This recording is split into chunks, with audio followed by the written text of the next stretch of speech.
बेटी बहन बारी से तो तोरे लेखा रंडी बारी से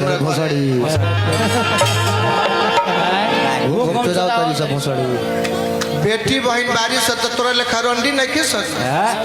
वो बेटे मारम सरौ नाच के गिर जेबे यही हम बोलते नहीं कि ना वो महकली सब है उनको महकली सब है अब माइक पर कह दी सब में की अभी पिए लेगा अभी के डेट करता मुंह पर उल्टी हो जाए हद बात हो गई कम से कम रौरा तो नाक पाए के चाहिए रौरा कम से कम नाक पाए के चाहिए क्या भाई है ना का बोलब रुआ बोले ले अब कोनो जगह है नहीं छोड़ ले बोल दे हम हेलो रुआ जाई रानी के संग खुश तो ना पिए लो हम रोज पी ले हो बरे पी ले बने पकड़वा दो जा हम पकड़वावे खातिर ना कहनी ना तो कह दो हम पी ले बने हो बरे रोज पी ले जाए तो वो पिए पियो पुलिस थाना बेटाई कम रहे तो पुलिस दरोगा लो से मांग के पी जी केहू दे दी पुलिस कौन बात पुलिस गोर हाथ जगह सोच बो करे कर धरी लड़वा के गोड़ हाथ हला हमारे सामने हमारे जगह गोर हाथ सोच बो करे कर पुलिस ताके ले जाके हगवाई पुलिस से हमारा गोड़ हाथ वाला के हो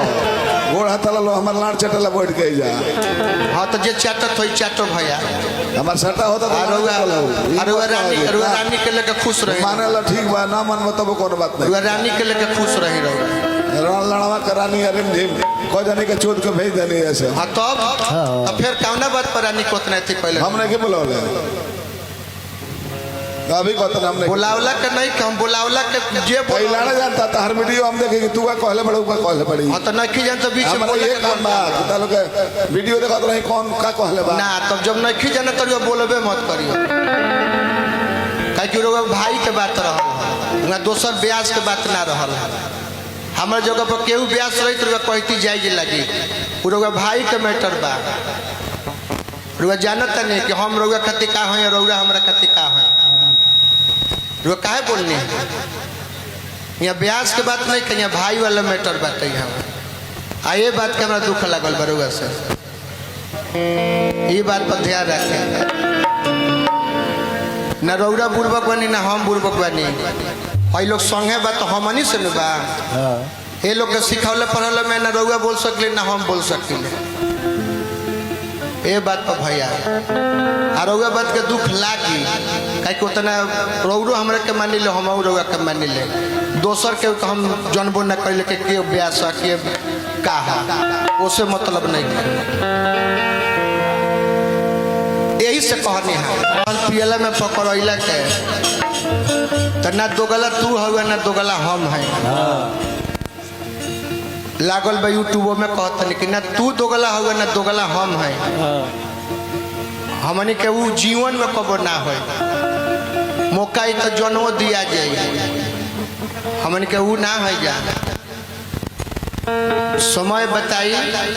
आई तो जन्मो दिया जाए गाना बजाना से तरह से रिश्ता न के लगाव हो जाला के उसे गाना बजाना मतलब का हम ना गाए तरह रोज प्रोग्राम पर दूसरा संगे हमरो दूसरा संग रोज प्रोग्राम बन तो गाना बजाना मतलब कुछ ना हो ये बात पर ध्यान रखें कि अरे पहला चरण में नचवावत नहीं ना तो पहले पूरा सुन के तो बोले के चाहिए बकबकाई लेकिन पहले पूरा सुन ली तो बकबकाई हमारा हम रहनी गोलू राजा रहले रानी रहली नचनिया में और लोग रहे चैत के प्रोग्राम हो अपन इहो खुश रही हम खुश रही सबे पब्लिको खुश रहे छीटा बाजल चैता भाई ओई में हमारे गोइंकर वीडियो वायरल हो गए हालांकि में गलती नहीं इनके रहे ना हमारे रहे यूट्यूबर लोग डले भाई हो लो जानत हुई काहे कि गलती खाली अगर उनको रही तो वीडियो में हम खिसियाई रहती हमार गलती रही तो वो खिसियाई रहती तो वो खुशे बारी हंसते बारी हम हंसते बानी कुछ लोग के बाऊ लगल तो वीडियो के लोग शिकायत कैलस करे के चाहिए अभी काल इंटरव्यू अपना के नीमन बने खातिर दिले बारी कि उसमें मेरा कोई दोष नहीं है और वो इंटरव्यू में ही हंसतिया कहते कि अजीत हलचल दारू पी कर जग जानता कि अजीत हलचल दारू ना पिएले और नीमन बने खातिर कहते कि अजीत हलचल दारू पी के मेरे साथ ऐसा कर दिए उनके घर में बेटी बहन नहीं होगी।